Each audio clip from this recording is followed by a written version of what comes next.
Hi, everyone. Thanks again for joining us for another episode of the Daily BizLink. Stacie Mallen is back, and today we are talking about when is coaching the solution? Stacie, thanks for being here. Thank you. And I'm giving full credit where credit's due here today.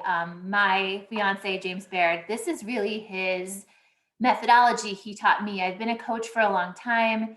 He is an exceptional sales leader and coach. And he said that when he was at Infusionsoft and leading a team there, this came up a lot because people will often say, where is the issue with this person's performance, right? And so he breaks it down into knowledge, skill, and will. And I think it's a really good tool for people to have as we lead our teams, sometimes trying to figure out like where is the disconnect. And so I'm going to use, as Jane likes to do, I'm going to steal Jane's thunder here a little bit on sports analogies. But knowledge, when somebody's struggling with knowledge, it's like when you start on a new team and you need to read the playbook. So it's the information that you need. So knowing what's supposed to happen, because sometimes people have no idea how to even do the thing because they don't have the information. And normally we do that in onboarding and learning and development. So it's that, or we might hire for that, right? So sometimes that's the case. So that sometimes gets a gray area around skill. So knowledge and skill being different things.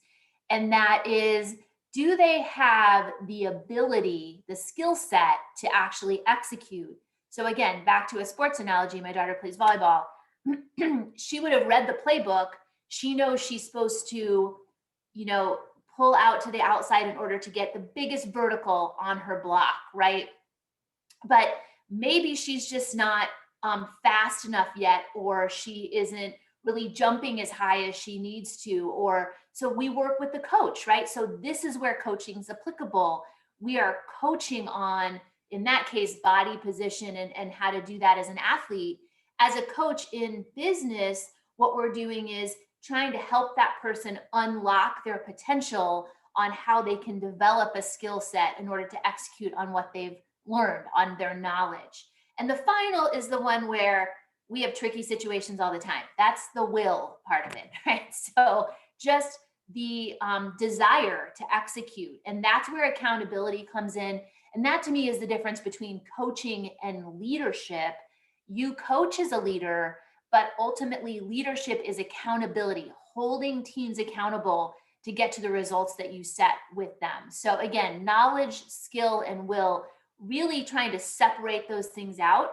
And coaching sits right in the skill, just like, again, always the euphemism of the athlete, right? How would you coach this person to be able to apply the skill? It's just a helpful construct, I think, for people when they're trying to figure out, when you have maybe 5 people on a team, where are the challenges?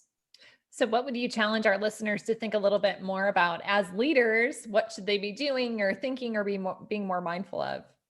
So we talked about this on the last call, and that is the and what else question when you're coaching. So on your next one-on-one, start with the leading question we talked about last week, which is what's on your mind, and then digging deeper, the and what else.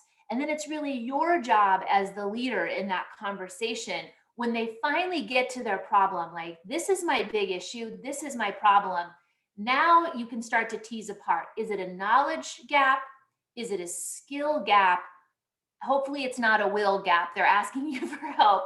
You might just say, well, you need to apply yourself a little bit more to get there. But hopefully it's somewhere between knowledge and skill. And your job as a leader, Lindsay, is to discern, do you need to coach that person up, or are they missing knowledge that they need? So that's what I would challenge you guys to do. And follow James's advice all the time, and he does that. And every single one-on-one, just implicitly get to that challenge and then discern knowledge, skill, and will. And as a sales coach, for him, that's about getting revenue for the company. But for all of us, it's relevant in getting the most out of our teams. Wonderful. Well, Stacie and James, thanks so much for the great insight today. I really appreciate it. Thank you.